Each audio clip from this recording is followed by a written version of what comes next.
क्या जब हमारी ऊर्जा बढ़ जाती है, तब हमें सूक्ष्म जगत दिखाई पड़ना शुरू होता है या फिर जब हमारी तीसरी आँख खुल जाती है, तब जाकर हमें अदृश्य जगत दिखाई पड़ना शुरू होता है? एक कमेंट है, इसके बारे में ही इस वीडियो में चर्चा की जाएगी। कोशिश की जाएगी कि इस टॉपिक को सरल किया जाए। तो पहली बात, अदृश्य जगत का दिखाई पड़ना बहुत सारे संयोग या फिर संजोगों पर डिपेंड करता है। जैसा कि बहुत सारे मैंने अपने वीडियोज़ में बताया है कि सर्वकर्ता हर्ता तो परमात्मा ही होते हैं। मे बी इस जन्म में नियति हो कि हमें सूक्ष्म जगत दिखाई पड़ेगा।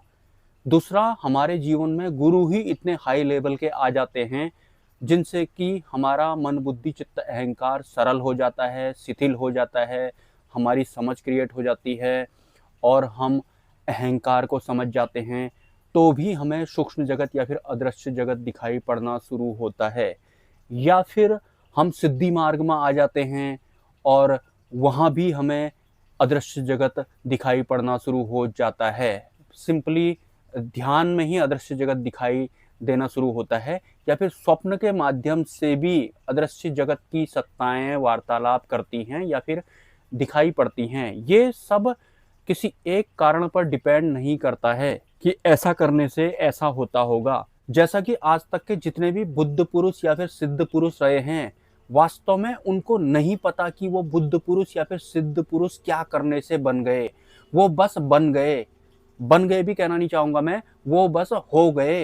लेकिन वास्तव में वो कैसे हुए वो खुद भी नहीं जानते हैं, वो बस हो गए। तो टोटल मिलाकर के इसको परमात्मा की ही नियति भी बोल सकते हैं।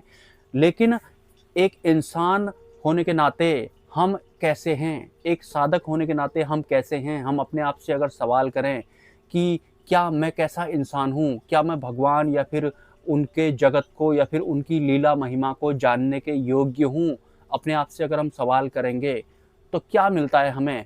क्या हम अपने बुद्धि और मन को तृप्त करने के लिए अदृश्य जगत देखना चाहते हैं? और अगर हमें उसके बाद अदृश्य जगत दिखना शुरू हो जाता है तो क्या हम उनसे अपना कोई पर्सनल फायदा करवाना चाहते हैं? इस तरह की मंशा भी क्या हमारी है? क्या ऐसा है हमारे भीतर में?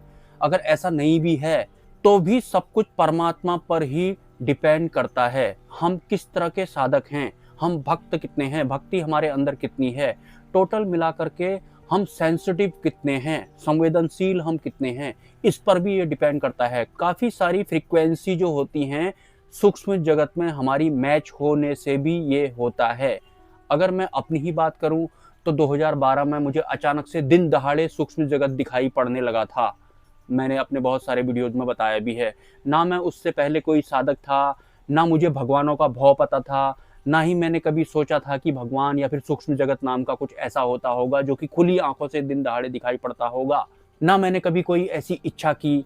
मे भी पूर्व जन्म में मैं कोई साधक रहा हूँगा। अगर साधक में नहीं भी रहा था तो मे भी हो सकता है परमात्मा ने लिखा होगा कि इस जन्म में तुम्हें ये सब दिखाई पड़ेगा, इस जन्म में तुम सूक्ष्म जगत या फिर परमात्मा के करीब जाने वाले हो। ये उनकी ही मर्जी पर डिपेंड करता है। और उसके बाद देखिए कि 2019 में या फिर 18 में मेरे को बजरंगबली दर्शन दे देते हैं। उसके बाद कई सारे सूक्ष्म जगत की सत्ताओं से मेरा वार्तालाप होना शुरू हो जाता है। मैं उसके बाद अपना कंटेंट ही चेंज कर देता हूँ यूट्यूब का। पहले मैं यूट्यूब वीडियो एडिटिंग के ट्यूटोरियल्स वगैरह बनाया करता था, उसके बाद मैं वो सारा कंटेंट चेंज करके अपने कंटेंट को स्पिरिचुअलिटी में स्विच कर देता हूं। वो मेरे से ऑटोमेटिक हो जाता है क्योंकि मेरे को उसके बाद हर रात या फिर हर क्षण नए नए अनुभव होते रहते थे। भले ही वो माया मार्ग वाले ही क्यों ना हो, लेकिन होते थे। मुझे सूक्ष्म जगत दिखाई पड़ता था, मुझे आज भी दिखाई पड़ता है। लेकिन जब तक मुझे सूक्ष्म जगत नहीं दिखाई पड़ता था, उससे पहले मुझे बिल्कुल भी आइडिया नहीं था कि ऐसा भी कुछ होता होगा।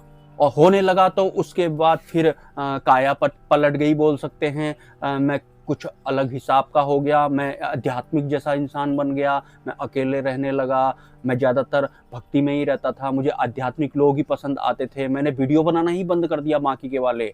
अगर आप सूक्ष्म जगत, अदृश्य जगत, इनविजिबल वर्ल्ड को देखना चाहते हैं, लेकिन क्यों देखना चाहते हैं? क्या खाली आपको इंटरेस्ट लेना है, क्या आजमाना है क्या सूक्ष्म जगत को या फिर भगवान को? इस तरह के आप नहीं होने चाहिए। आपके अंदर में भक्ति भाव होना चाहिए। भगवान के जगत में आप जा रहे हैं ना, अदृश्य जगत को देखना है आपको, तो आपके गुरु भी बहुत उच्च लेवल के होने चाहिए। भले ही वो सिद्धि मार्ग वाले ही क्यों ना हो या फिर मोक्ष मार्ग वाले ही क्यों ना हो, वो ए ग्रेड वाले 1 नंबर के होने चाहिए कि आपको उन पे जरा भी शक या फिर संशय ना हो।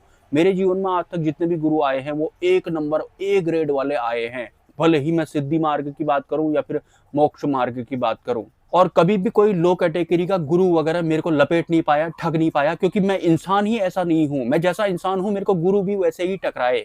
मैं सिंपली आपको बता रहा हूं, मेरे पे बहुत सारे लोग हैं इस चैनल में, 50-60 हजार लोग हैं, वो बहुत भरोसा करते हैं मेरे पर। वो क्यों करते होंगे वो तो वही जानते होंगे ना क्यों करते होंगे, क्योंकि उनको पता है कि यहाँ पर हमें 1 नंबर वाली चीज मिलेगी, यहाँ पर किसी भी तरह का ठगी वगी किसी के साथ नहीं होती है। तो इस वजह से मेरे पे बहुत सारे लोग भरोसा करते हैं। हालांकि मैं पूर्ण गुरु नहीं हूं और गुरु बनना मेरा कोई शौक भी नहीं है, लेकिन फिर भी मैं अध्यात्म से रिलेटेड जितना भी हो सके बिल्कुल सही वाला ज्ञान देता हूं, ताकि कोई भी साधक किसी गलत संगत में या फिर गलत दिशा में ना जाए। लेकिन सूक्ष्म जगत को देखना हमारा संकल्प नहीं होना चाहिए। हमारा संकल्प होना चाहिए मोक्ष प्राप्त करना, वही सबसे बड़ा संकल्प या फिर सिद्धि भी सबसे बड़ी वही होती है। उससे पहले माइक इंद्रियां वगैरह तृप्त होने वाला जैसा अध्यात्म होता है, भले ही आपको सूक्ष्म जगत दिखे, रिद्धि सिद्धि दिखे। अभी आज मैं ये वीडियो बना रहा हूँ तो आज सुबह की ही मैं आपको अपने अनुभव की बात बताऊं तो आज सुबह बिल्कुल जब मैं दूसरी बार सोया था, सुबह के बाद 5 बजे के बाद की बात बता रहा हूँ, तो मेरे को बहुत ही छोटे, जितनी छोटी लालटेन होती है ना उतने छोटे आकार में मुझे एक जिन्न महाराज दिखाई पड़े। जिन्न महाराज को दिखाई जैसे ही मुझे पड़े तो मैंने उनको डांट दिया मतलब पता नहीं मेरा भाव उनके प्रति ऐसा क्यों हो गया। मैंने अचानक से क्या है ऐसे करके बोल दिया उनसे, जो वो मेरी तरफ को आ रहे थे और उनका आकार लालटेन के बराबर था, मतलब बहुत छोटे आकार में वो मेरी तरफ को बढ़ रहे थे।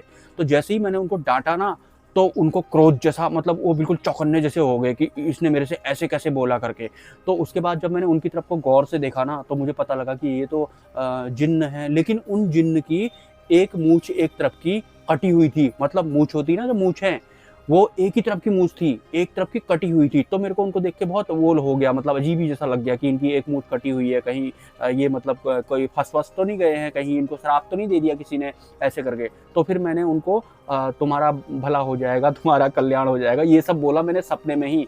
और ये जो अनुभव था मेरा रात वाला, ये मैंने अपने गुरुजी को भी भेजा उसके बाद, मतलब कि मेरे को आज सपने में ऐसा ऐसा दिखाई पड़ा। तो एनीवेज, तो ये सब चीजें होते रहती हैं। हालांकि मेरी ये कोई चाह नहीं थी कि मुझे कोई जिन्न दिखाई पड़े, वो अचानकली मेरे को ऐसे ही आज बहुत दिनों बाद मुझे कोई सिद्धि मार्ग वाला कोई दिखाई पड़ा। मतलब जिन्न भी सिद्धि मार्ग वाले ही होते हैं, लेकिन मुझे कभी ये नहीं पता था कि मेरे को अदृश्य जगत ऐसे दिखाई पड़ेगा। ये बहुत सारे लोगों को दिखाई पड़ता है, लेकिन कुछ लोग होते हैं वो ध्यान करते हैं तो जबरदस्ती देखने की कोशिश करते हैं। जबरदस्ती कोई देखने की कोशिश नहीं करनी है। आप अगर आंख बंद करके अंधेरे को भी देख रहे हैं तो आपको बिल्कुल सरलता से सॉफ्ट तरीके से देखना है।